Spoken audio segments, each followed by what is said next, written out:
एक बार एक बादशाह अपने महल की छत पर टहल रहा था। टहलते टहलते उसकी नजर महल के नजदीक घर की छत पर पड़ी, जिस पर एक बहुत खूबसूरत औरत कपड़े सुखा रही थी।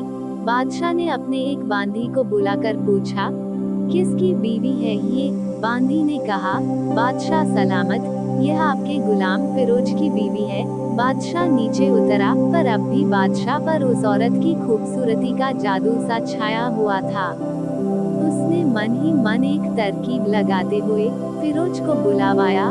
फिरोज हाजिर हुआ तो बादशाह ने उससे कहा, फिरोज, हमारा एक काम है जो सिर्फ तुम्हें ही करना है। फिरोज मन कैसे कर सकता था। वो बोला, बताइए हुजूर, क्या करना है? हमारा यह खत पड़ोसी मुल्क के बादशाह के पास ले जाओ और साथ ही इसका जवाब भी उनसे लेते आना। फिरोज उस खत को लेकर घर वापस आ गया।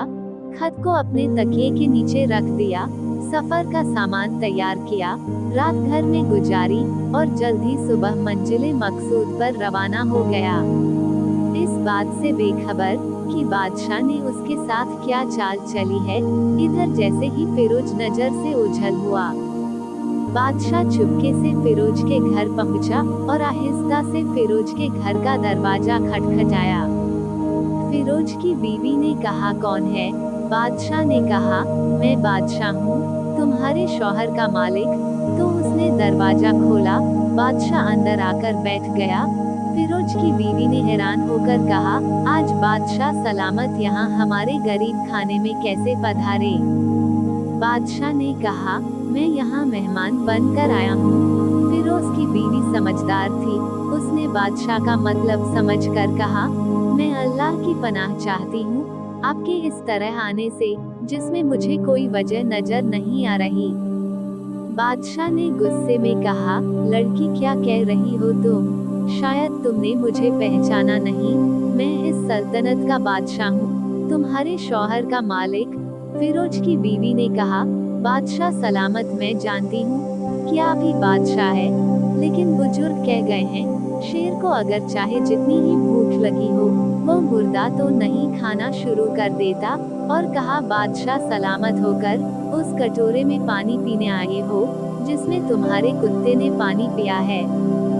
बादशाह उस औरत की बातों से बड़ा शर्मसार हुआ और वहां से जल्दी में वापस चला गया, लेकिन जल्दी में अपने चप्पल वहीं भूल गया। इधर फिरोज को आधे रास्ते में याद आया कि बादशाह ने जो खत ले जाने को दिया था, उसे वह घर ही छोड़ आया। उसने घोड़े को तेजी से वापस मोड़ा और अपने घर की तरफ लपका। फिरोज अपने घर पहुंचा तो तकिए के नीचे से खत निकालते वक्त उसकी नजर पलंग के नीचे पड़े बादशाह के चप्पल पर पड़ी, जो वह जल्दी में भूल गया था। फिरोज का सर चकरा कर रह गया और वह समझ गया कि बादशाह ने उसे सफर पर सिर्फ इसलिए भेजा ताकि वह अपना मतलब पूरा कर ले। फिरोज किसी को कुछ बताए बगैर चुपचाप घर से निकला, खत लेकर चल पड़ा और काम खत्म करने के बाद बादशाह के पास वापस आया तो बादशाह ने उसे इनाम के तौर पर 100 दीनार दिए। फिरोज दीनार लेकर सीधा बाजार गया और औरतों के इस्तेमाल के कपड़े और अन्य कुछ सामान और कुछ तोहफे भी खरीद लिए। घर पहुंचकर बीवी को सलाम किया और कहा, चलो तुम्हारे मायके चलते हैं। बीवी ने पूछा, यह क्या है? कहा, बादशाह ने इनाम दिया है और मैं चाहता हूँ कि तुम यह पहनकर अपने घर वालों को भी दिखाओ।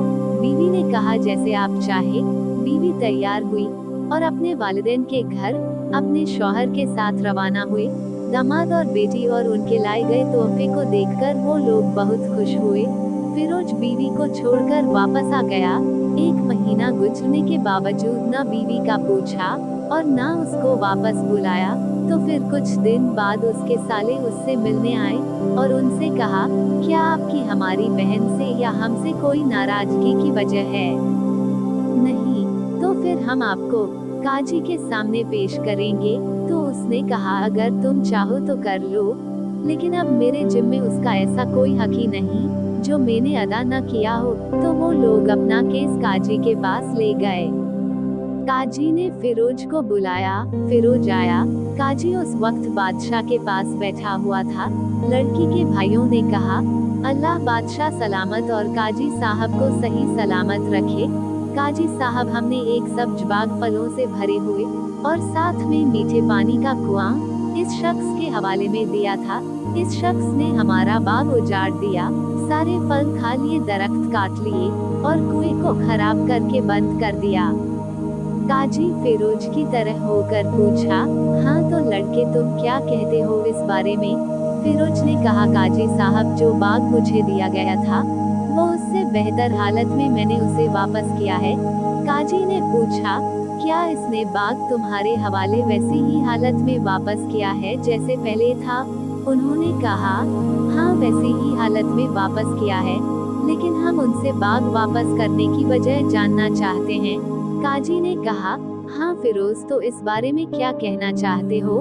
फिरोज ने कहा, काजी साहब, मैं बाग किसी रोग द्वेष या नफरत की वजह से नहीं छोड़ा, बल्कि इसलिए छोड़ा कि एक दिन जब मैं बाग में आया तो उसमें मैंने शेर के पंजों के निशान देखे, तो मुझे खौफ हुआ कि शेर मुझे खा जाएगा। इसलिए शेर के इकराम की वजह से मैंने बाग में जाना बंद कर दिया। बादशाह जो टेक लगाए हुए ये सब कुछ सुन रहा था, उठकर बैठ गया और कहा, फिरोज, अपनी बेगम की तरफ अमन और इत्मीनान होकर जाओ। अल्लाह की कसम, इसमें कोई शक नहीं कि शेर तुम्हारे बाग आया था, लेकिन वो वहाँ पर न तो कोई असर छोड़ सका और न कोई पत्ता तोड़ सका और न ही कोई फल खा सका।